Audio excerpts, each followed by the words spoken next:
Hello everyone, here I am doctor Vandana Gupta. यहाँ मैं आपको होम साइंस के कल मैंने एक क्लास ली थी जिसमें हमने बताया था कि आपको जो फूड का वर्गीकरण है उसके बारे में और डिफरेंट टर्म्स के बारे में जो कि बहुत ही इम्पॉर्टेंट है, महत्वपूर्ण है, तो उसके बारे में कल हमने डिस्कस किया हुआ था। अब आज में हम उसी होम साइंस में जो फूड एंड न्यूट्रिशन यानी कि जो खाद्य एवं पोषण है उसी से हम जो है दूसरा टॉपिक डिस्कस करने जा रहे हैं। ठीक है, तो यहाँ पर आज का टॉपिक है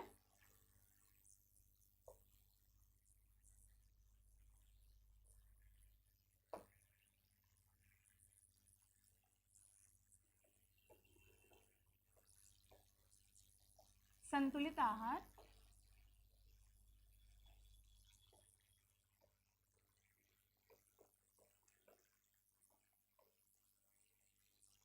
जिसे कि बैलेंस डाइट भी बोलते हैं।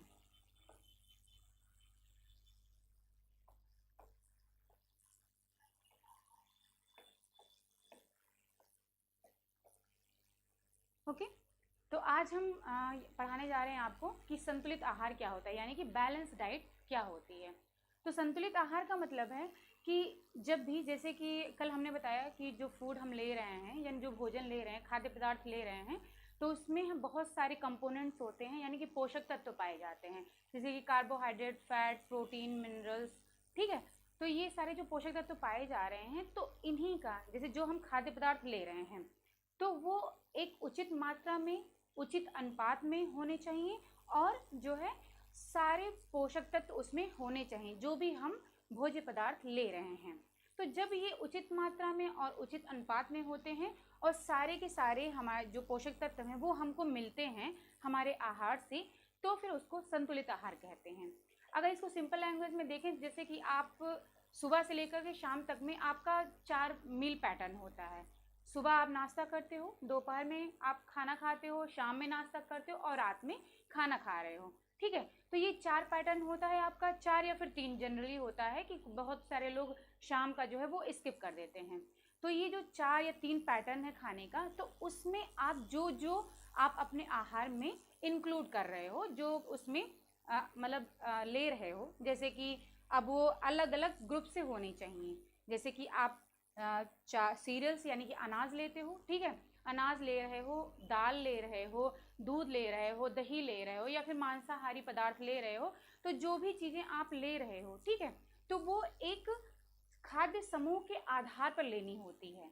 ठीक है, कि जैसे हर खाद्य समूह से आपको, कि एक होता है कि आपको इसी मात्रा में लेना होता है और एक उचित अनुपात में लेना होता है। तो ये आप फिक्स होना चाहिए कि आपको किस मात्रा में लेना है, किस अनुपात में लेना है, और सारे खाद्य समूह से कुछ ना कुछ आपको जरूर लेना है। जो चारों पैटर्न, मतलब 4 टाइम जो आप खाना खा रहे हो, ठीक है, नाश्ता कर रहे हो, तो उन चारों में ये सारी खाद्य पदार्थ इंक्लूड होने चाहिए और एक उचित मात्रा में होने चाहिए, उचित अनुपात में होने चाहिए। और ये भी ध्यान रखना है आपको कि जो आप पोषक तत्व ले रहे हो, ठीक है, वो भी इन खाद्य पदार्थ से, इन खाद्य समूह से आपको सारे के सारे पोषक तत्व भी मिलें। और वो जो कि आरडीए रिकमेंडेड डाइटरी अलाउंस है, अभी जो रिसेंट का आया हुआ है 2020 का, ठीक है, तो उसके अनुसार जो भी पोषक तत्व हैं उन खाद्य पदार्थ से आपको मिलने चाहिए जितनी की आपको ज़रूरत है एक दिन में। तो जब आप एक दिन में सारे खाद्य समूह से आप भोजन ले रहे हो, ठीक है, और सारे पोषक तत्व भी ले रहे हो, तो फिर जो है आप एक संतुलित आहार ले रहे हो, इसका मतलब है, इसी को संतुलित आहार कहते हैं। ठीक है, तो अब संतुलित आहार में इसको जब हम ये अब हमको पता कैसे चलेगा कि हमें कौन से फूड ग्रुप यानी कौन से खाद्य समूह से लेना है, कौन कौन से खाद्य समूह हैं और किन खाद्य समूह से क्या क्या चीज़ें लेनी हैं, ठीक है, उनकी मात्रा क्या है, ठीक है, उनका अनुपात क्या है, उसमें कौन कौन से पोषक तत्व हैं, कौन से पोषक तत्व नहीं हैं, कौन से अधिक मात्रा में, कौन सी कम मात्रा में है। तो जब हमें ये सारी चीज़ें पता होगी तो हम उसी के अनुसार जो है हम अपने भोजन को जो है एक वर्गीकृत करेंगे कि हमको ये चीज़ें लेनी है, इस मात्रा में लेनी है, ठीक है, जो आपको ज़रूरत होगी। ठीक है, तो उसी के आधार पर इन्हें जो है 4 ग्रुप में डिवाइड किया गया है, 4 खाद्य समूह में। तो ये बेसिक 4 कहा जाता है इसको, जिसमें कि पहला ग्रुप होता है उसमें आता है अनाज हैं, दालें हैं, ठीक है, और मोटा अनाज आता है। मोटा अनाज का मतलब जैसे कि ज्वार, बाजरा, रागी, ये सारी चीज़ें जो मोटे अनाज में आ जाती हैं, ठीक है। तो ये पहला ग्रुप होता है। अब इन पहले ग्रुप में क्या मिलता है आपको? इससे ऊर्जा मिलती है, ठीक है, ऊर्जा के साथ साथ प्रोटीन भी मिलता है आपको, और जो है बी कॉम्प्लेक्स विटामिन भी मिलता है। फिर दूसरा ग्रुप आता है जिसमें कि फल होते हैं, सब्जियां होती हैं, ठीक है। तो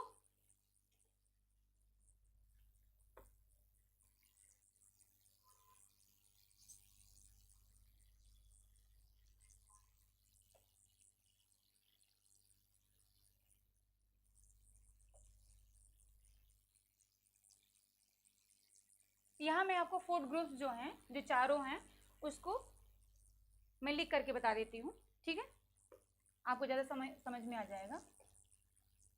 जो पहला है उसमें आता है अनाज, दालें और मोटा अनाज, ठीक है। और इससे आपको क्या मिलता है? ऊर्जा मिलती है, ठीक है, प्रोटीन मिलता है और कुछ विटामिन भी मिलते हैं, ठीक है। फिर दूसरा ग्रुप आ जाता है आपका सब्जियां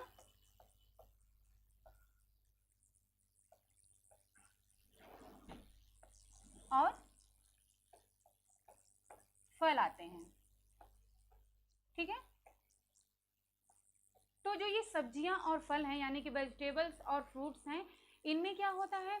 इनसे भी आपको ऊर्जा मिलती है, लेकिन बहुत कम मात्रा में ऊर्जा मिलती है, लेकिन इनसे हमें विटामिन मिल रहे हैं, मिनरल्स मिल रहे हैं, यानी कि खनिज तत्व मिल रहे हैं, विटामिन मिल रहे हैं, और इसके साथ साथ में एंटीऑक्सीडेंट मिल रहे हैं और फाइटोकेमिकल्स मिल रहे हैं। तो ये जो एंटीऑक्सीडेंट है, फाइटोकेमिकल्स है, कल की क्लास में हमने जो है इसको डिस्कस किया था कि एंटीऑक्सीडेंट क्या होते हैं, फ्री रेडिकल्स क्या होते हैं और फाइटोकेमिकल्स क्या होते हैं, ठीक है।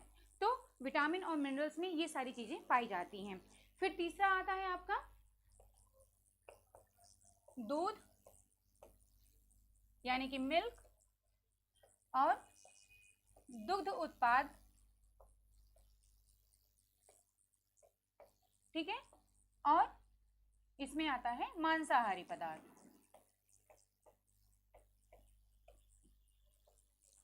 ठीक है। तो ये जो तीसरा ग्रुप है इसमें आ रहा है मिल्क, आ रहा है मिल्क प्रोडक्ट्स आ रहे हैं, और नॉन वेजिटेरियंस आ रहे हैं, यानी कि दूध और दुग्ध उत्पाद और जो मांसाहारी पदार्थ हैं वो इनमें आते हैं तीसरे ग्रुप में। अब इससे क्या मिलता है? दूध है तो इसका मतलब है इनमें आपको प्रोटीन मिलेगा, और इसमें जो प्रोटीन मिलता है दूध में भी और जो मांसाहारी पदार्थ होते हैं इनमें जो प्रोटीन पाया जाता है उसकी क्वालिटी अच्छी होती है, उसकी गुणवत्ता जो है वो अच्छी होती है। कल हमने डिस्कस किया था कि जिन प्रोटीन की बायोलॉजिकल वैल्यू यानी कि जैविक मूल्य अच्छा होता है, ठीक है, यानी कि जिनमें सारे अमाइनो अम्ल पाए जाते हैं उनकी गुणवत्ता अच्छी होती है। तो दूध है और मांसाहारी पदार्थ हैं, इनमें जो प्रोटीन पाए जाते हैं उनकी गुणवत्ता अच्छी होती है, यानी कि क्वालिटी उनकी अच्छी होती है, ठीक है। और प्रोटीन के साथ साथ इसमें क्या पाया जाता है? कैल्शियम पाया जाता है और विटामिन भी पाए जाते हैं, ठीक है। फिर आता है आपका चौथा है तेल, वसा, ठीक है, तिलहन,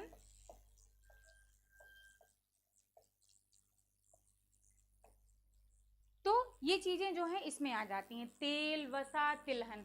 तो तेल, वसा, तिलहन, इनसे आपको मुख्य रूप से जो मिलता है वो है, मतलब इसमें एक और चीज़ है नट्स।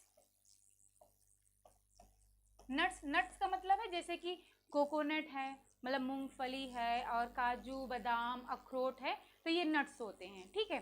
तो इनसे क्या मिलता है? हमको प्रोटीन मिलता है, फिर उसके बाद में हमें फैट तो मिल ही रहा है, वसा तो मिल ही रही है, और फैट मिल रहा है तो इसके साथ में फैटी एसिड यानी कि वसा अम्ल भी मिलते हैं, और जो फैटी एसिड मिल रहे हैं तो इसके साथ में जो है फैट सॉल्युबल जो विटामिन है, यानी कि वसा में जो घुलनशील विटामिन है जो कि ए, डी, ई और के हैं, तो ये भी हमको मिलते हैं, ठीक है। तो ये चार ग्रुप हो गए फूड ग्रुप जो कि बेसिक 4 कहलाते हैं, ठीक है। लेकिन जो हम अप्लाई करते हैं, यानी कि जो जनरली जो हम लोग फूड खाद्य समूह का यूज़ करते हैं, वो होता है, वो दिया गया है ICMR के द्वारा, यानी कि Indian council of medical research के द्वारा ये दिया गया है।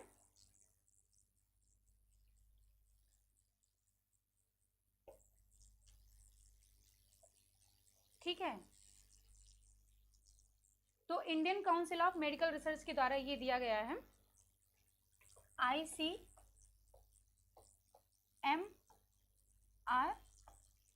ठीक है, जिसका कि अगर हिंदी में कहेंगे तो है भारतीय आयुर्विज्ञान अनुसंधान परिषद। भारतीय आयुर्विज्ञान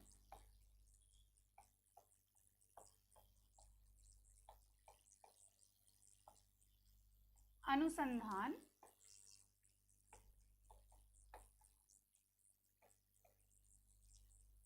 परिषद, ठीक है। तो हिंदी में इसको बोलते हैं भारतीय आयुर्विज्ञान अनुसंधान परिषद, और इंग्लिश में बोलते हैं Indian council of medical research. तो जो Indian council of medical research, इन्होंने जो है 5 खाद्य समूह के बारे में बताया है, ठीक है। इन्होंने बताया है कि जो 5 खाद्य समूह हैं वो ही बहुत ही इंपॉर्टेंट खाद्य समूह हैं, महत्वपूर्ण हैं, और इन्हीं को हम जनरली फॉलो करते हैं, ठीक है। तो इनमें हम बात करते हैं सबसे पहले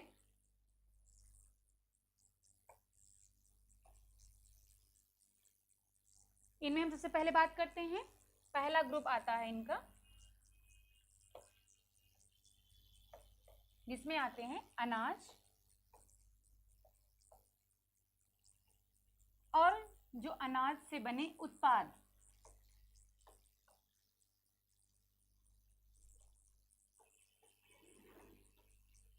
ठीक है। तो जो इसके पहले हमने खाद्य समूह की बात की थी, तो उसमें भी उन्होंने अनाज था, दालें थी, ठीक है, और मोटे अनाज थे। लेकिन जो इन्होंने पहला ग्रुप दिया हुआ है, पहला खाद्य समूह बताया है, उसमें सिर्फ अनाज हैं और अनाज से बने उत्पाद हैं, ठीक है, और मोटे अनाज भी हैं। लेकिन इन्होंने दाल को दूसरे समूह में डाल दिया है, ठीक है। अब जो अनाज में इसमें कौन कौन सी चीज़ें आएंगी, जैसे कि आपका गेहूँ है, चावल है, जौ है, ज्वार, बाजरा, रागी, ठीक है, ये सारी चीज़ें आएंगी। और जो इनसे बने उत्पाद हैं, जैसे कि पोहा है, दलिया है, या फिर पॉपकॉर्न है, और चावल का आटा है, गेहूं का आटा है, तो ये सारी चीज़ें जो कि इन अनाज से बनती हैं, ठीक है, इनके अनाज के उत्पाद हैं, प्रोडक्ट हैं। तो ये सारी चीज़ें पहले फूड ग्रुप में, यानी कि पहले खाद्य समूह में आ गई हैं। अब बात करते हैं कि इनमें, इस खाद्य समूह में कौन कौन से पोषक तत्व पाए जाते हैं, यानी कि न्यूट्रिएंट्स पाए जाते हैं। तो अगर हम इसमें पोषक तत्व की बात करें,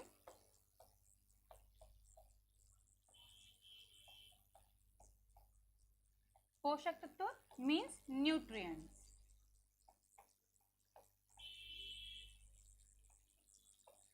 जो कि इस खाद्य समूह में पाए जाते हैं। तो फिर हम सबसे पहले बात करते हैं कार्बोहाइड्रेट की। तो जब कार्बोहाइड्रेट की हम बात कर रहे हैं, यहाँ पर कार्बोहाइड्रेट को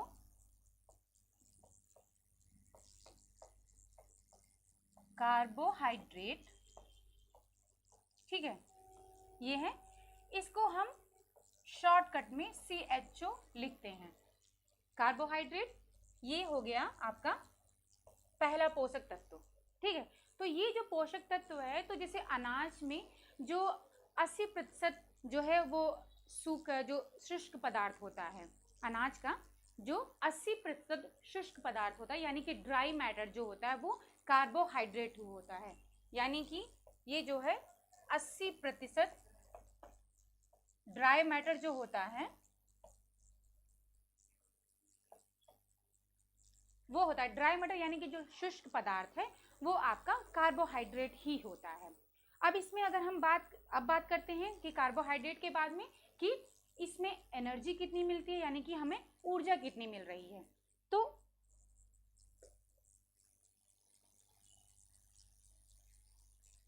ठीक है, अब ऊर्जा की हम बात करते हैं।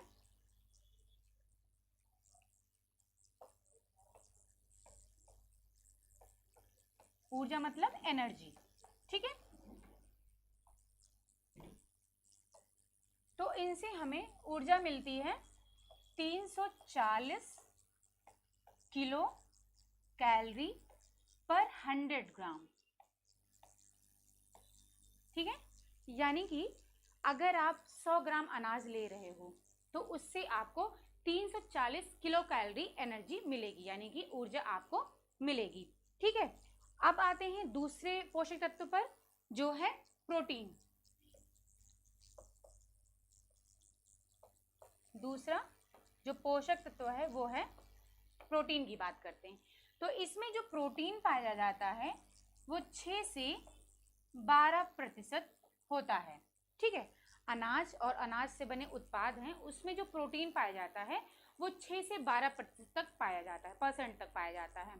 ठीक है, लेकिन अब इसमें अब 6 से, और ये जो है 6 से 12% पाया जाता है। अगर हम इसको दालों से कंपेयर करें तो दाल में अनाज के कंपैरिजन में जो है प्रोटीन अधिक मात्रा में पाया जाता है। इसलिए कहा जाता है कि दाल हमें रेगुलर यानी कि डेली बेसिस पर लेनी चाहिए, क्योंकि उसमें जो प्रोटीन की मात्रा है वो अनाज के कंपैरिजन में अधिक होती है।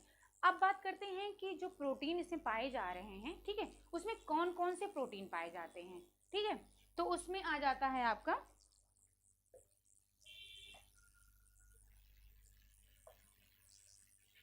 तो उसमें है प्रोटीन जो इसमें पाए जाते हैं, उसे मुख्य रूप से है एल्बुमिन,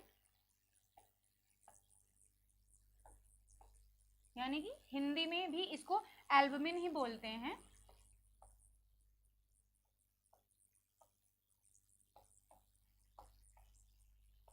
ठीक है, हिंदी में भी इसको एल्बुमिन ही बोलते हैं। और दूसरा है ग्लोबुलिन,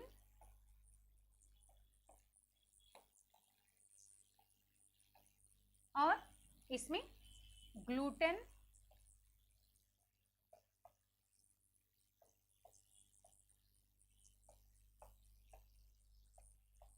ठीक है, तो ये सारे इसमें होते हैं, मतलब कुछ हैं और भी पाए जाते हैं, लेकिन जो मुख्य रूप से पाए जाते हैं इसमें प्रोटीन वो है एल्बुमिन, ग्लोबुलिन और ग्लूटेन। तो अब इसमें जो है हम अगर ग्लूटेन की बात करें तो आपने ये सुना होगा कि जो आप जब आप आटा गूंथते हो, आटे में, गेहूं के आटे में मुख्य रूप से ग्लूटेन प्रोटीन पाया जाता है। और जो ग्लूटेन प्रोटीन होता है इसका जो एक गुण होता है वो होता है इलास्टिसिटी, यानी कि इसमें लचीलापन होता है। तभी क्या होता है, जब आटे को आप ज़्यादा गूंथते हो, कहा जाता है कि आटे को या तो आधे घंटे पहले गूंथ कर रख दो या तो फिर उसको ज़्यादा गूंथ दो। तो जब ज़्यादा गूंथते हो या फिर आधे घंटे पहले गूंथ कर आप रख देते हो तो उसमें ग्लूटेन जो प्रोटीन है वो फॉर्मेशन उसका हो जाता है। अब जो ये ग्लूटेन प्रोटीन है वो 2 प्रोटीन से मिलकर के बनता है। ठीक है, तो ये 2 प्रोटीन कौन कौन से हैं? ये जो 2 प्रोटीन हैं वो है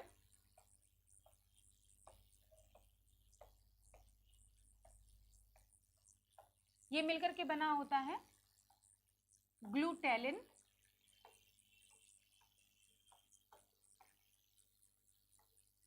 ग्लूटेलिन और ग्लाइडिन।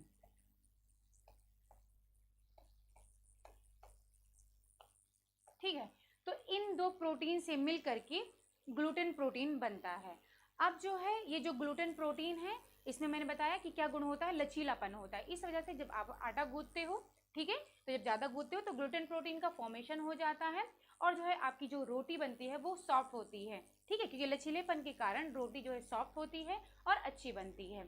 तो अब बात कर, और इसमें जो है प्रोटीन में कल मैंने डिस्कस किया था कि प्रोटीन मिलकर के किससे बना होता है, अमाइनो अम्ल से मिलकर के बना होता है, यानी कि अमाइनो एसिड से मिलकर के बना होता है। और अमाइनो एसिड में भी कुछ आवश्यक अमाइनो एसिड होते हैं और कुछ अनावश्यक होते हैं। आवश्यक का मतलब है, आवश्यक अमाइनो एसिड क्यों कहा जा रहा है, क्योंकि जो आवश्यक अमाइनो एसिड होते हैं वो हमारे शरीर में नहीं बनते हैं। ठीक है, वो हमारे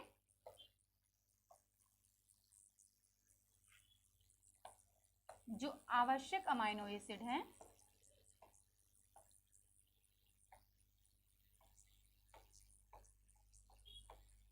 आवश्यक अमीनो अम्ल। ठीक है, तो ये जो होते हैं इनमें ये हमारे शरीर में नहीं बनते हैं।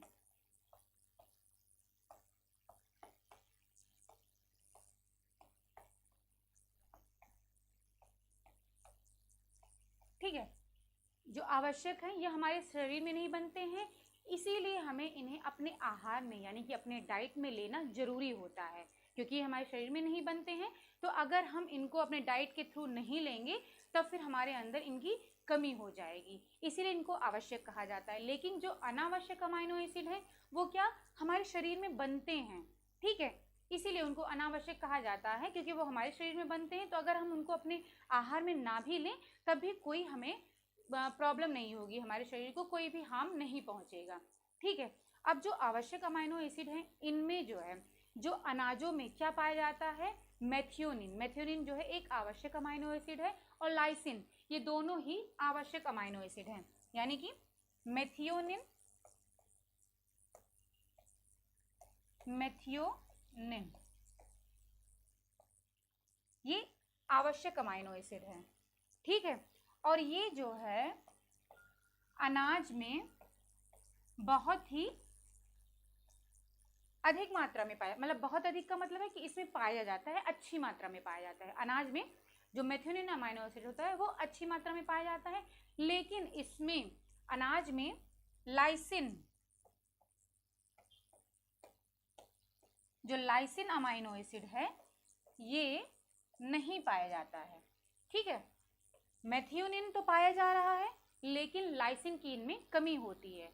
और अगर हम इसको दाल से कंपेयर करें तो दाल में क्या होता है, जस्ट अपोजिट होता है, इसके विपरीत होता है। उसमें क्या होता है, लाइसिन की कमी होती है। ठीक है, सॉरी, लाइसिन, मेथियोनिन की उसमें कमी होती है और उसमें लाइसिन पाया जाता है। अनाज में मेथियोनिन पाया जाता है लेकिन दाल में मेथियोनिन नहीं पाया जाता है, और अनाज में लाइसिन की कमी होती है लेकिन दाल में लाइसिन पाया जाता है। ठीक है, तो ये अनाज और दाल दोनों में डिफरेंस है प्रोटीन का। इसीलिए कहा जाता है कि जब भी आप दाल और अनाज दोनों को यानी कि चावल और दाल को मिला करके खाना चाहिए। ठीक है, दोनों को अगर आप मिला करके खाते हो तो क्या होता है, एक में मेथियोनिन की कमी है, एक में लाइसिन की कमी है, तो दोनों ही जब एक साथ मिल जाएंगे तो आपको मेथियोनिन भी मिल जाएगा और लाइसिन भी मिल जाएगा, दोनों आपको मिल जाएंगे, जिससे आपको दोनों ही आवश्यक अमाइनो एसिड मिल जाएंगे। ठीक है, फिर बात करते हैं लिपिड यानी कि फैट की, वसा की बात करते हैं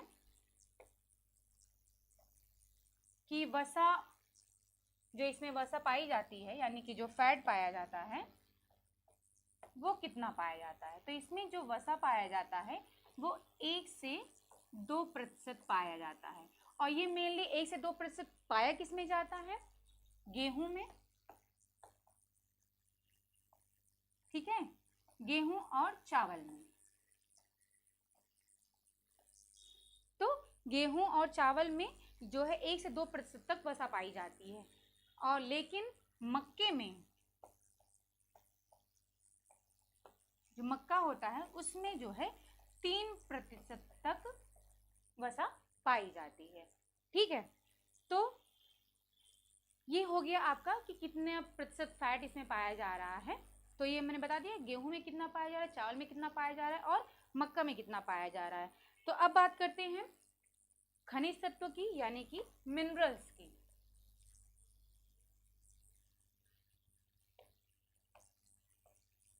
खनिज तत्व कि इसमें कौन कौन से खनिज तत्व पाए जाते हैं। ठीक है, कौन से अधिक मात्रा में पाए जा रहे हैं और कौन से कम मात्रा में पाए जा रहे हैं। ठीक है, तो इसमें जो है जो खनिज तत्व पाए जाते हैं वो है पोटेशियम, मैग्नीशियम और कैल्शियम। पोटेशियम,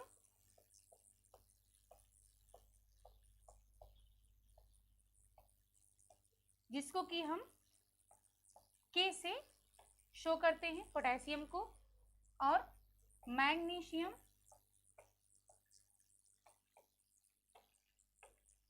जिसे कि हम Mg से शो करते हैं, और तीसरा है आपका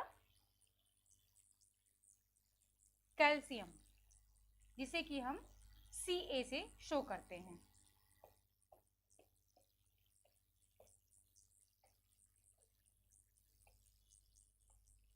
ठीक है। तो पोटेशियम, मैग्नीशियम और जो कैल्शियम होता है इसमें प्रचुर मात्रा में पाया जाता है अनाजों में।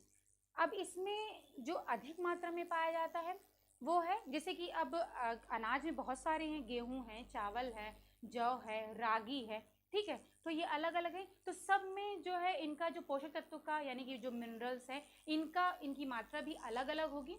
तो इसमें जो है आप अगर रागी की बात करते हैं जो कि मोटे अनाज में आता है, तो अगर हम रागी की बात करें तो इसमें क्या होता है, रागी में जो कैल्शियम की मात्रा होती है वो अधिक पाई जाती है।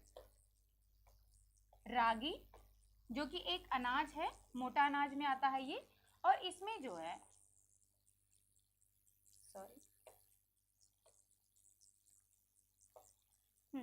इसमें आयरन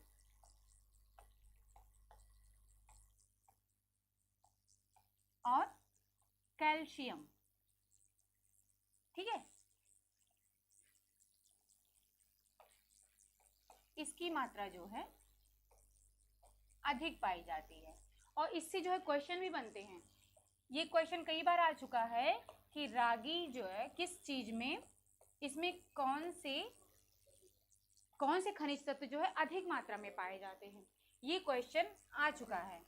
तो जब भी ये क्वेश्चन आए कि रागी में कौन सा खनिज तत्व अधिक मात्रा में पाया जा रहा है तो आपको उसमें कैल्शियम टिक करना है। और अगर वहां पर कैल्शियम के साथ साथ में जो है ये भी दे रहा है, आयरन भी है अगर उसमें, तो आपको दोनों पर ही क्लिक करना होगा, ठीक है। तो कैल्शियम और आयरन दोनों ही जो है आपको टिक करना होगा। अगर सिर्फ कैल्शियम दिया हुआ है तो कैल्शियम पर आप टिक कर दोगे, ठीक है। तो रागी में ये दोनों चीजें रिच होती हैं, लेकिन इसके जस्ट अपोजिट जो है,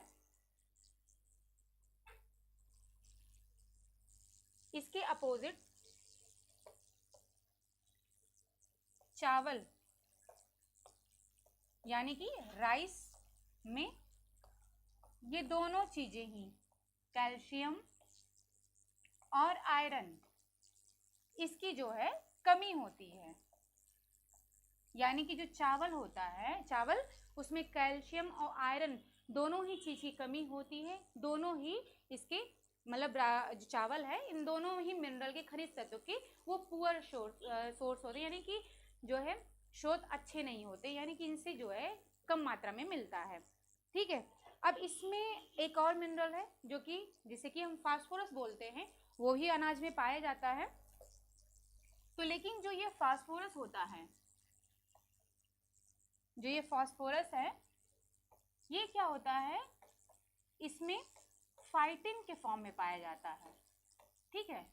फास्फोरस पाया तो जाता है, इसे पी से शो करते हैं, ये पाया तो जाता है लेकिन ये फाइटिन के फॉर्म में पाया जाता है, ठीक है। और ये फाइटिन क्या है, फाइटिन, ठीक है। अब ये फाइटिन है क्या, ये एक इनहिबिटर है, यानी कि एक बाधक है जो कि अन्य खनिज तत्वों के अवशोषण में बाधा पहुंचाता है, और स्पेशली मुख्य रूप से किन में, आयरन, यानी आयरन को अवशोषित नहीं होने देता है ये फाइटिन। अब ये फाइटिन जो है हमारे अनाज में भी पाया जा रहा है, ठीक है, और ये दाल में भी पाया जाता है। तो जो फास्फोरस होता है इसमें अनाज में, तो उसका जो मैक्सिमम जो होता है वो फाइटिन के फॉर्म में पाया जाता है। और फाइटिन क्या होता है, एक बाधक होता है। तो ये क्या करता है, अगर हम आयरन ले रहे हैं, हम डाइट से आयरन ले भी रहे हैं, तो फिर जो उसको वो हमारे शरीर में अवशोषित नहीं होने देता है। जब उसका अवशोषण होगा नहीं तो फिर वो हमारी बॉडी को आयरन पर्याप्त मात्रा में नहीं मिल पाता है। लेकिन इसको कम करने का भी जो है तरीका है, इसको किस किस तरीके से कम किया जा सकता है, इसको जो है आप कुकिंग करके, यानी कि कुकिंग करोगे तो उसमें क्या होगा, उसको हीट मिलेगी, ऊष्मा मिलेगी, तो उस हीट से यानी कि जो उस ऊष्मा से क्या होगा, जो फाइटिन है वो कम हो जाएगा। कुकिंग के थ्रू कर सकते हैं कम इसको। और क्या क्या तरीका है इसमें, हम उसको सोक कर सकते हैं, यानी कि भिगोना। जब भी हम कुछ भी चावल या दाल बनाते हैं तो उसके पहले हमें कुछ देर पहले अनाज को भिगो करके रख देना चाहिए। तो इससे क्या होगा, जो उसमें फाइटिन प्रेजेंट है, उपस्थित है, उसका जो स्तर है वो कम हो जाएगा, मतलब कि उसका जो लेवल है वो कम हो जाएगा। और तीसरा तरीका ये है कि इसको जर्मिनेट कर सकते हैं। जर्मिनेट का मतलब है अंकुरित करना, ठीक है। तो ये आपको भी पता होगा कि अंकुरित करने से जो अनाज है, ठीक है, अनाज है, तो उसका क्या, जब उसको आप जर्मिनेट करते हो तो उसमें जो फाइटिन प्रेजेंट है वो रिड्यूस हो जाएगा, वो कम हो जाएगा। और जब कम होगा तो वो आयरन जो आप अपने भोज्य पदार्थ से ले रहे हो उसका अवशोषण होगा, तब आयरन आपको मिलेगा, फाइटिन भी कम हो रहा है। और इसके साथ साथ उसमें कुछ विटामिन भी होते हैं, जैसे कि विटामिन ए है, विटामिन बी है और विटामिन सी है। इनकी मात्रा भी बढ़ती है जब आप उनको अंकुरित करते हो, ठीक है। और एक चौथा तरीका और भी है, उसको फर्मेंट करके, यानी कि उसका किण्वन करके। कल हमने इसके बारे में डिस्कस किया था कि फर्मेंटेशन होता क्या है, ठीक है। कल हमने इसके बारे में डिस्कस किया था कि फर्मेंटेशन क्या होता है, किण्वन क्या होता है, ठीक है। तो किण्वन जो होता है उसमें क्या करते हैं, जो हम अलग से पोषक तत्व को ऐड करते हैं, यानी कि उसमें मिलाते हैं। जिस पोषक तत्व की कमी होती है फूड में, भोज्य पदार्थ में, उसको हम अलग से उसमें ऐड करते हैं। इससे क्या होता है कि उस भोज्य पदार्थ का जो पोषक तत्व है वो इंक्रीज हो जाता है, यानी कि बढ़ जाता है। रागी जो है ये अनाज है एक, जो कि मोटे अनाज में आता है, ठीक है। रागी एक ये अनाज में आता है, अभी सीरियल्स में ही आ रहा है, और इसका मोटे अनाज में इसको आता है। और ये कैल्शियम में बहुत अधिक रिच होता है, ठीक है। आपने देखा होगा मार्केट में रागी आता है, रागी भी आने लगा है। रागी की अब जो बिस्किट्स वगैरह हैं, अब जितने भी मार्केट में बिस्किट वगैरह आ रहे हैं उसमें देखिएगा आप कि जो अनाज हैं तो उसमें कई तरह के अनाज वाले मिक्स ग्रेन बिस्किट आते हैं, मिक्स ग्रेन प्रोडक्ट आ रहे हैं, मिक्स ग्रेन आपका ये आटा भी आ रहा है। तो जो मिक्स ग्रेन यानी कि जो अनाज है, रागी है, ज्वार बाजरा है, गेहूं है, तो इन सबको मिला करके अब मार्केट में प्रोडक्ट आ रहे हैं, उत्पाद आ रहे हैं, आटा है, बिस्किट है, जो कि फ़ायदेमंद होते हैं आपके लिए, ठीक है। तो ये चीज़ें हो गई कि कुकिंग करके, सोक करके और जर्मिनेट करके और फर्मेंट करके, इन चारों तरीकों से आप जो फाइटिन अनाज में पाया जा रहा है उसके लेवल को कम कर सकते हो, ठीक है। फिर अब बात कर, और जो इनमें सीरियल्स में ये फाइटिन प्रेजेंट होता है, ये मेनली पाया जाता है उनके जो बाहरी कवर है उनका, यानी कि उनके छिलके में पाया जाता है। जो भी अनाज का, जैसे चावल है तो उसका जो छिलका है, ठीक है, बाहर का, तो उसमें फाइटिन प्रेजेंट होता है। तो इसीलिए जो अगर आप छिलके वाले अनाज ले रहे हो और जो बिना छिलके वाले अनाज ले रहे हो, तो छिलके वाले अनाज में फाइटिन ज़्यादा पाया जाएगा। और जब लेकिन उसकी प्रोसेसिंग हो जाती है, यानी कि जब छिलका निकाल दिया जाता है, तो जो प्रोडक्ट बन रहा है उसमें जो है फाइटिन कम मात्रा में होता है, ठीक है। अब बात करते हैं विटामिन की, कि इसमें कौन कौन से विटामिन पाए जाते हैं।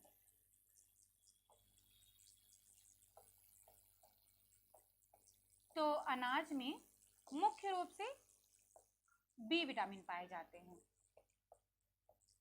बी विटामिन इसमें मुख्य रूप से पाए जाते हैं, ठीक है। और इसमें जो विटामिन ए और सी है वो नहीं पाए जाते हैं।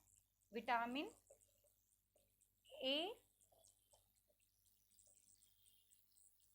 और विटामिन सी ये नहीं पाए जाते हैं अनाज में, ठीक है। बी विटामिन तो पाए जाते हैं, बी विटामिन में राइबोफ्लेविन आ जाता है, थायमिन आता है, मुख्य रूप से थायमिन इसमें पाया जाता है, ठीक है।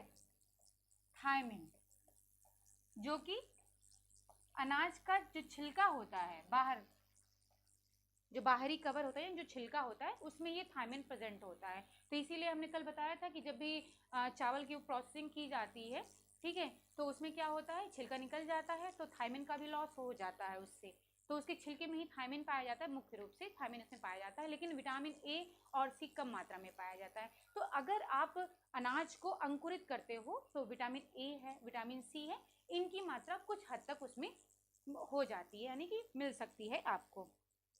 और जो मक्का होता है, मक्के में कैरोटीन पाया जाता है, मतलब मुख्य रूप से मक्के में कैरोटीन पाया जाता है, कैरोटीन। अब ये कैरोटीन क्या है? ये विटामिन ए का ही एक पार्ट है, ठीक है, vitamin A, vitamin A, vitamin A जिसमें कि दो चीजें आती हैं, एक तो रेटिनॉल आता है,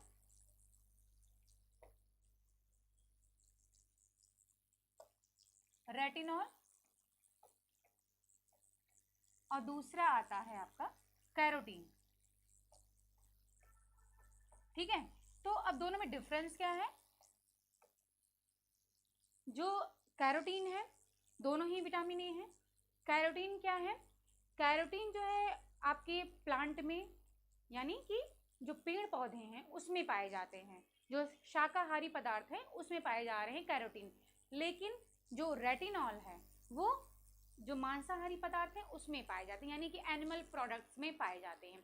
तो दोनों में ये डिफरेंस, दोनों ही विटामिन ए के ही पार्ट है, लेकिन दोनों, एक कैरोटीन आपका पेड़ पौधों में पाया जा रहा है और जो रेटिनॉल है वो एनिमल में पाया जाता है। और इससे भी क्वेश्चन बनते हैं, कई बार ये क्वेश्चन आ चुका है कि ये कैरोटीन किस में पाया जाता है, ठीक है, और रेटिनॉल यानी कि ये जो कैरोटीन है ये किस में पाया जाता है।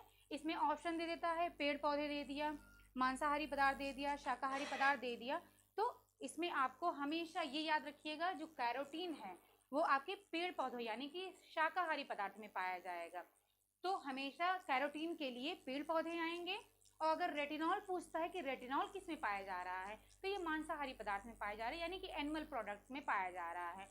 तो इसलिए जो है आपको ये याद रखना जरूरी है, ये क्वेश्चन कई बार रिपीट हो चुका है, मैं बता रही हूँ, आप इसको जरूर नोट डाउन कर लीजिएगा, ठीक है। अब बात कर, लेकिन जो मैं बात कर रही थी मक्के की, मक्के में कैरोटीन पाया जाता है लेकिन बहुत ही कम मात्रा में होता है, ठीक है, पाया तो जाता है लेकिन बहुत कम होता है, ठीक है।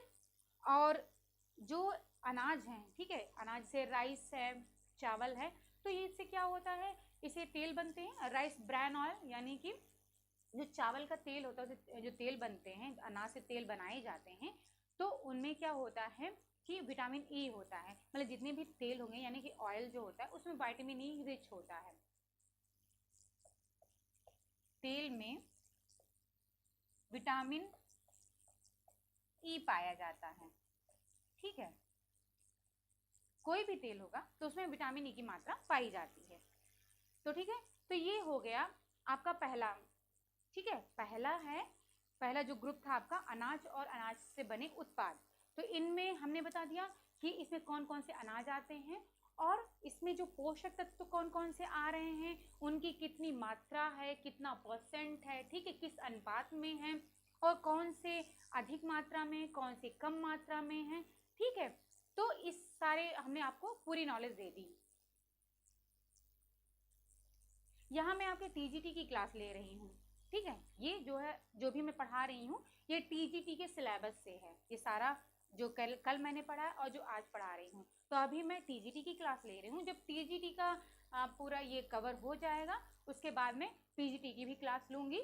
तो आप जो है इसे पढ़ते रहिए, आपको दोनों ही क्लासेस मिल जाएंगी। लेकिन अभी प्रेजेंट टाइम पर मैं टीजीटी का क्लास ले रही हूँ, और टीजीटी में मैं इसमें जो उसका होम साइंस में जो फूड एंड न्यूट्रिशन यानी कि खाद्य और आहार है, तो उसके बारे में, खाद्य एवं पोषण है, तो उसके टॉपिक्स को अभी मैं डिस्कस कर रही हूँ। तो धीरे धीरे करके मैं जो है एक एक टॉपिक, एक एक सब्जेक्ट डिस्कस करूँगी। तो अभी पहला है खाद्य एवं पोषण, उसमें से कुछ टॉपिक्स कल मैंने डिस्कस किए हैं और आज भी कुछ जो है टॉपिक्स वो डिस्कस कर रही हूँ, ठीक है।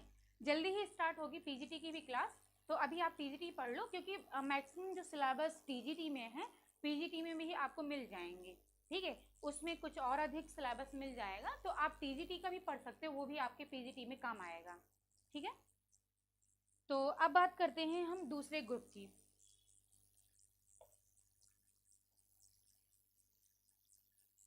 ठीक है, दूसरा ग्रुप है दालें, दलहन, और तीसरा है तिलहन। ठीक है, आईसीएमआर ने जो दूसरा ग्रुप बताया है उसमें ये 3 चीजें आ रही हैं, दालें, दलहन, तिलहन, यानी कि आप इनको अगर इंग्लिश में कहोगे तो पल्सेस, लेग्यूम्स और ऑयल सीड्स कह सकते हैं इनको। ठीक है, तो अब इसमें कौन कौन से, अब दाल में आपके आ गए अरहर की दाल, और जो है उड़द है, मसूर है, मूंग है, चने की दाल है, तो ये सारी दालें आ जाती हैं। और उसके बाद में इसके साथ साथ में सोयाबीन है, राजमा है, मटर है, जो कि आपके दलहन में आते हैं। इनको लेग्यूम्स भी बोलते हैं क्योंकि ये दाल के फॉर्म में नहीं होते हैं, ये एज सच इनको सीड के फॉर्म में हम यूज़ करते हैं। ठीक है, तो इसीलिए इनको लेग्यूम्स बोला जाता है। तो ये सोयाबीन, मटर और राजमा ये भी इनमें आ रहे हैं। और हाँ, पीजीटी में इंटरव्यू होगा, टीजीटी में कोई इंटरव्यू नहीं है, सिर्फ आपका जो है ये रिटन एग्ज़ाम है जो कि ऑब्जेक्टिव टाइप का होगा, और पीजीटी में आपका एग्ज़ाम होगा, और फिर उसके बाद में जो क्वालिफाई करेंगे फिर उनका इंटरव्यू होगा। ठीक है, तो मैं अभी आप क्लास ये ले लो। ठीक है, मैं जो पढ़ा रही हूँ मैं क्लास आपकी कर लेती हूँ, उसके बाद में मैं आपके कमेंट्स, जब क्लास ख़त्म हो जाएगी मैं आपके कमेंट्स देख लूँगी, और उसमें जो भी हम आपको प्रॉब्लम है मैं उसमें आपको सलूशन प्रोवाइड कर दूंगी, आपके क्वेश्चन का आंसर मैं कर दूंगी। क्योंकि बीच बीच में अगर आप कमेंट कर रहे हो, आप कमेंट करते रहो, लेकिन बीच बीच में जैसे मैं पढ़ा रही हूँ और मैं अगर बीच में कमेंट पढ़ करके उसका आंसर करती हूँ तो हमको भी डिस्टर्ब हो रहा है और आपको भी जो है इससे जो है नुकसान हो सकता है। क्योंकि जैसे हम पढ़ा रहे हैं तो अब जरूरी मैं रट करके तो आई नहीं हूँ कि आज मुझे यही यही पढ़ाना है। ठीक है, टॉपिक तो डिसाइड होता है, लेकिन हमें अब बीच में मैं पढ़ा रही हूँ उसमें कुछ इंपॉर्टेंट चीज़ें, इंपॉर्टेंट टर्म आ गया मेरे माइंड में, अब मैं पढ़ा रही हूँ लेकिन आप जो है हमसे पूछ रहे हो, तो अगर मैं आपके क्वेश्चन का आंसर बीच में दूंगी तो हो सकता है जो मेरे माइंड में क्लिक किया है वो इम्पॉर्टेंट जो है जो टॉपिक है, तो हो सकता है कि वो मैं भूल जाऊँ, मैं ना पढ़ा पाऊँ, तो इससे आपका भी लॉस होगा कि हो सकता है जो इम्पोर्टेंट मैं बताने जा रही हूँ वो एग्ज़ाम में आ जाए। ठीक है, तो ये हो सकता है, ये पॉसिबल है। तो इसलिए मैं बीच में मैं लास्ट में जैसे ही हमारी क्लास ख़त्म होती है पूरी, मैं आपके कमेंट देख लूँगी और जो जो आपके क्वेश्चन में उसका आंसर कर दूँगी, लेकिन अभी बीच में मैं आपके कमेंट का आंसर नहीं कर पाऊँगी क्योंकि हमको भी डिस्टर्ब होगा और आपको भी नुकसान हो सकता है। ठीक है, तो अब बात करते हैं हम मतलब दालें और दलहन हो गया, और तिलहन में क्या क्या चीज़ें आती हैं। तिलहन में जैसे कि जिससे कि हमें तेल मिलता है। ठीक है, तो ये जैसे सरसों हो गया, और क्या बोलते हैं, ठीक है, सरसों हो गया, सोयाबीन से भी हमें तेल मिलता है, लेकिन ये लेग्यूम्स में आते हैं।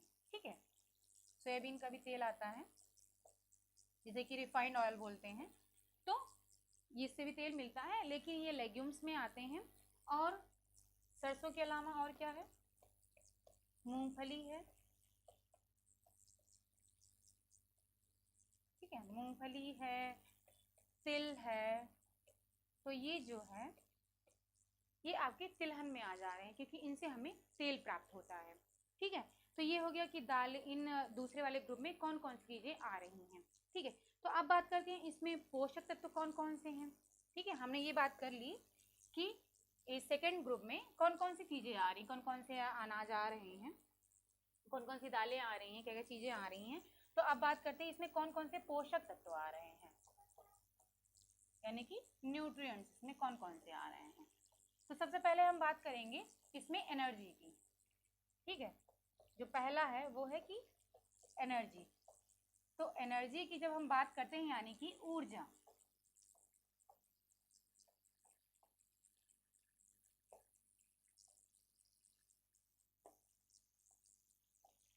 ठीक है, ऊर्जा। तो जैसा कि हमने अनाज में बताया कि आपको अगर 100 ग्राम आप अनाज ले रहे हो तो उससे आपको 340 किलो कैलोरी ऊर्जा मिल रही है। उसी तरीका सेम है, इसमें दाल में भी आपको 340 किलो कैलोरी ही ऊर्जा मिलती है, मतलब सेम ही है दोनों में। अगर 100 ग्राम आप दाल ले रहे हो तो आपको 340 किलो कैलोरी एनर्जी मिलती है। लेकिन अगर कार्बोहाइड्रेट की हम बात करें तो कार्बोहाइड्रेट उसमें हमने बताया था कि जो अनाज था, अनाज में आपको मिल रहा था 80% तक जो है कार्बोहाइड्रेट आपको मिल रहा था उसके ड्राई मैटर से।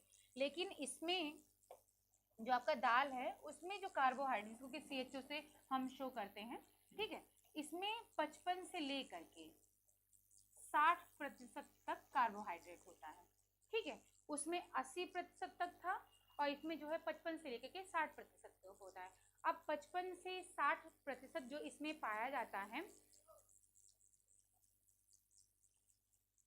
ठीक है, तो अगर हम 55 से 60% क्या जो है इसमें पाया जाता है, कार्बोहाइड्रेट पाया जा रहा है,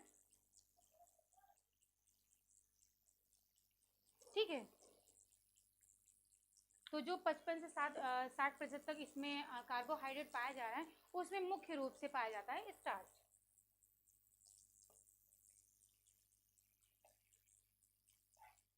और आपके अनाज में भी ये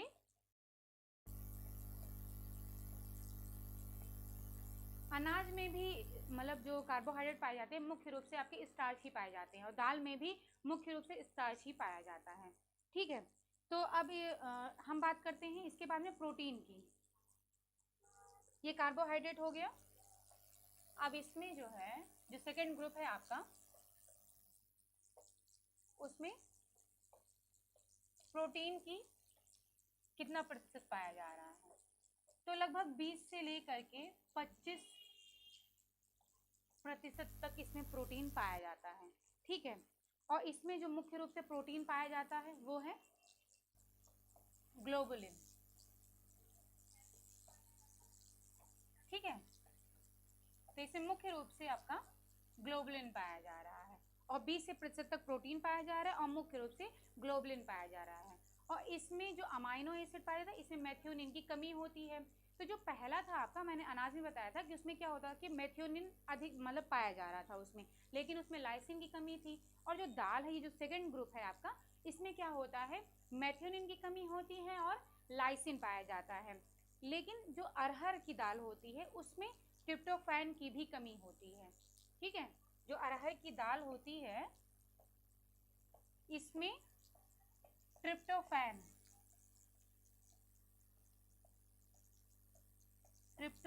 की भी कमी होती है। ये भी एसेंशियल अमाइनो एसिड है, यानी कि आवश्यक अमाइनो एसिड है ये आपका ट्रिप्टोफैन भी,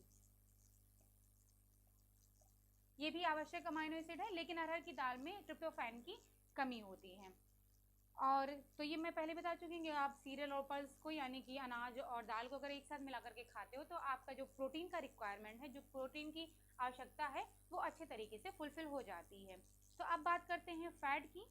तो इसमें जो फैट पाया जाता है अनाज में, हमने बताया था कि जो फैट पाया जा रहा है वो 1 से 2% पाया जाता है, लेकिन इसमें जो वसा पाई जा रही है वो 1.5% पाई जाती है, ठीक है। इसमें 1.5% पाई जा रही थी, लेकिन अनाज में क्या सिर्फ 1 से 2% तक वसा पाई जा रही थी।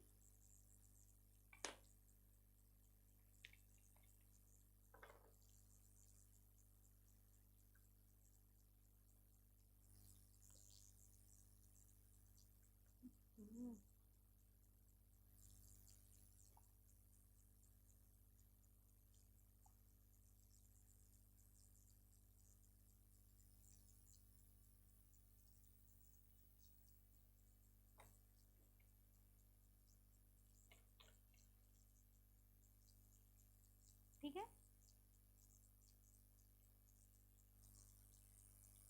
तो मैं बात कर रही थी इसमें वसा की। वसा जो पाया जाता है 1.5% तक पाई जाती है, और इसमें मुख्य रूप से जो पाई जाती है वो है फूफा। फूफा जिसे कि पॉली अनसैचुरेटेड फैटी एसिड कहते हैं, यानी कि पॉली का मतलब है बहु और अनसैचुरेटेड का मतलब है असंतृप्त असंतृप्त वसा अम्ल। ठीक है, तो इसको हिंदी में बोलते हैं पॉली अनसैचुरेटेड फैटी एसिड को बोलते हैं बहु असंतृप्त वसा अम्ल। यानी कि इसमें जो है मुख्य रूप से जो पाया जाता है वो पॉली अनसैचुरेटेड फैटी एसिड पाया जाता है। अब जब हम बहु असंतृप्त वसा अम्ल की बात कर रहे हैं तो हमें ये जानना जरूरी है कि फैटी एसिड कौन कौन से होते हैं। ठीक है, तो इसमें दो तरीके का होता है, ये है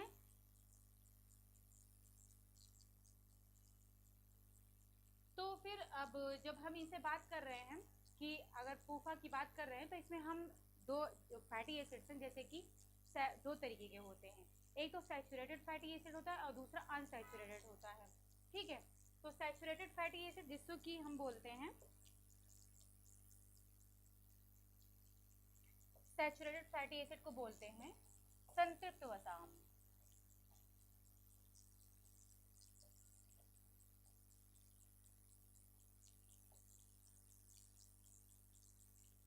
संतृप्त वसा अम्ल होता है और दूसरा होता है असंतृप्त। ठीक है, दूसरा होता है असंतृप्त वसा अम्ल। ठीक है, तो संतृप्त और असंतृप्त में डिफरेंस क्या है? जो संतृप्त वसा अम्ल होता है ये क्या होता है, आपके शरीर में ही बनता है। ठीक है, तो इसीलिए इसको आवश्यक नहीं कहा गया है। लेकिन जो असंतृप्त वसा अम्ल है ये आपके शरीर में नहीं बनता है, इन्हें आपको भोज्य पदार्थ से लेने की जरूरत पड़ती है।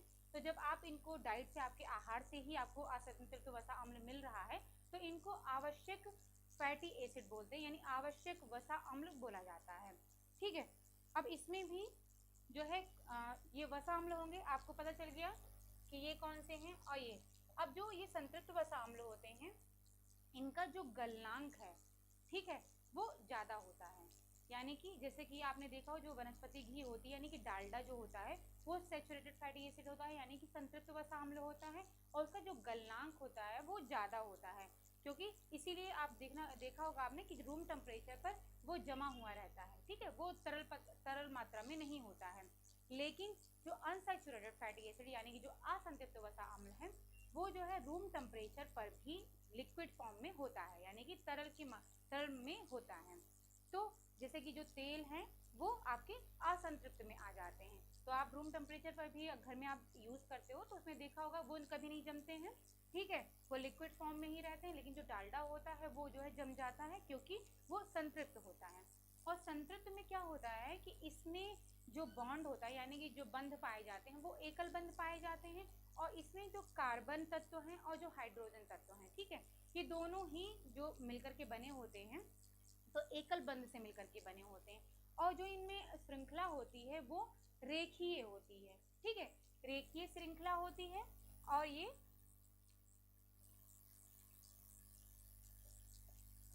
इनकी रेखीय श्रृंखला होती है और इनमें जो है एकल बंध होता है, कोई इनमें शाखाएं नहीं होती हैं संतृप्त वसा अम्ल में।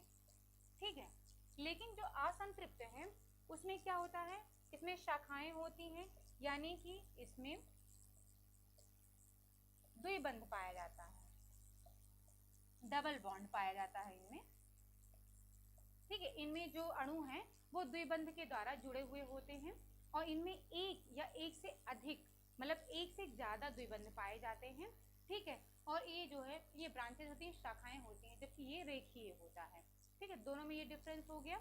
और ये भी जो रिसर्च हुआ, जो शोध हुआ है उसमें ये भी पाया गया है कि जो सैचुरेटेड यानी जो संतृप्त वसा अम्ल हैं वो क्या करते हैं, हमारी बॉडी में जो एलडीएल कोलेस्ट्रॉल यानी कि लो डेंसिटी लाइपोप्रोटीन है, और लो डेंसिटी लाइपोप्रोटीन को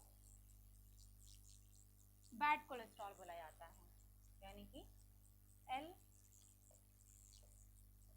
एलडीएल, इसको इंग्लिश में बोलते हैं low density lipoprotein, low density lipoprotein. ठीक है, और इसको बैड कोलेस्ट्रॉल कहते हैं, बैड कोलेस्ट्रॉल। ठीक है। इसको बैड कोलेस्ट्रॉल भी कहा जाता है। बैड का मतलब आप जानते ही हो, बुरा होता है, यानी कि जो हमारे शरीर के लिए हानिकारक है, यानी जो LDL है वो हमारे शरीर के लिए हानिकारक होता है, इसीलिए इसको बैड कोलेस्ट्रॉल कहा जाता है।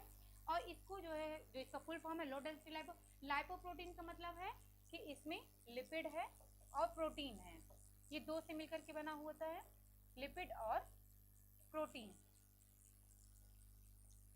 और लो डेंसिटी का मतलब है कि इनका घनत्व कम होता है, ठीक है। तो इनको जो है बैड कोलेस्ट्रॉल बोलते हैं, ये हमारी बॉडी के लिए हार्मफुल होता है, हानिकारक होता है। तो ये क्या करता है, जो सैचुरेटेड यानी कि जो संतृप्त वसा अम्ल है, ये क्या करता है, जो लो डेंसिटी लाइपोप्रोटीन है उसके लेवल को जो है बढ़ा देता है। ऐसा जो रिसर्च में हुआ है कि उनके लेवल को बढ़ा देता है। अब इसके बाद में जो संतृप्त वसा असंतृप्त वसा अम्ल है वो क्या करता है, जो LDL यानी कि जो बैड कोलेस्ट्रॉल है जो कि आपकी बॉडी के लिए हार्मफुल है, उसके लेवल को घटा देता है और उसको कंट्रोल में रखता है, मतलब नियंत्रण में रखता है, ठीक है। तो यहाँ पर तो ये आप मैं बता चुकी कि आप LDL जो बैड कोलेस्ट्रॉल है और संतृप्त क्या होता है, असंतृप्त क्या होता है, तो आपको डिफरेंस दोनों में पता चल गया होगा कि दोनों में अंतर क्या है, ठीक है। तो अब इसके बारे में अब जो ये फर्दर है इसके आगे मैं, और जो ये अभी ग्रुप है इसमें मैंने अभी तक आपको फैट के बारे में ही बताया है, वो भी अभी हम आपको बताएंगे कि एसेंशियल फैटी एसिड्स क्या होते हैं, ठीक है, कौन कौन से उसमें फैटी एसिड आ रहे हैं, उनके स्रोत क्या हैं, ठीक है, और किस तरीके से वो काम करते हैं, और जो भी विटामिन मिनरल्स अभी इसके जो नेक्स्ट क्लास में हम जो अभी इसका जो भी पार्ट अभी बचा हुआ है वो हम आपको नेक्स्ट क्लास में बताएंगे, ठीक है। तो मैं देख लेती हूँ आपके कमेंट।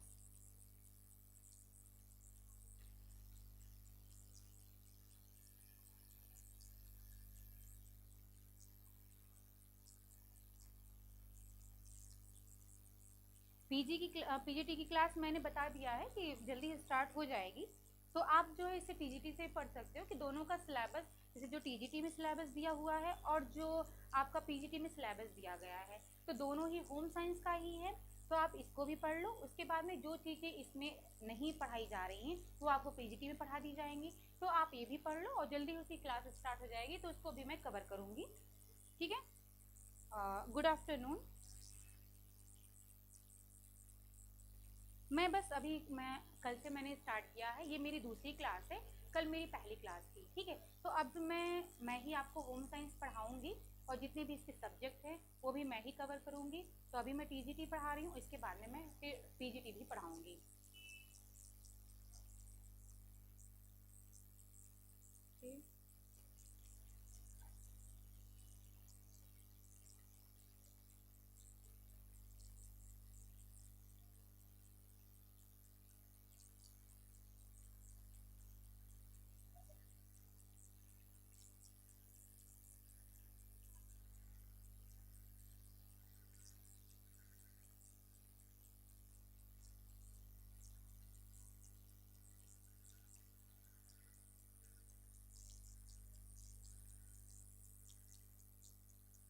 ओके, तो यहाँ पर जो भी आपको इन्फॉर्मेशन चाहिए तो वीडियो के नीचे आपको नंबर्स दिए गए हुए हैं, उस पर आप कॉल करके इन्फॉर्मेशन जान सकते हो, जो भी आपको क्लास से रिलेटेड जो भी इन्फॉर्मेशन चाहिए उसे जान सकते हो। Thank you. बेटा मैं कोशिश करती हूँ कि मैं हिंदी में पढ़ाऊँ, क्योंकि मैंने कल इंग्लिश में क्लास ली थी तो बहुत सारे बच्चों को ये प्रॉब्लम हो रही थी हिंदी में, क्योंकि मुझे पता है कि मैं भी हिंदी मीडियम से हूँ, तो प्रॉब्लम बहुत सारी होती हैं, समझ में नहीं आता है, तो मैं कोशिश करती हूँ कि मैं हिंदी में भी आपको बताऊँ और इंग्लिश में भी बताऊँ, तो जो इंग्लिश में पढ़ रहे हैं उनको भी जो है पूरी इन्फॉर्मेशन मिले, और जो हिंदी में पढ़ रहे हैं उनको भी कोई प्रॉब्लम ना हो, जो इंग्लिश में पढ़ रहे हैं उनको भी कोई प्रॉब्लम ना हो। तो इसलिए मैं पूरी कोशिश करती हूँ कि मैं हिंदी और इंग्लिश दोनों में आपको पढ़ाऊँ।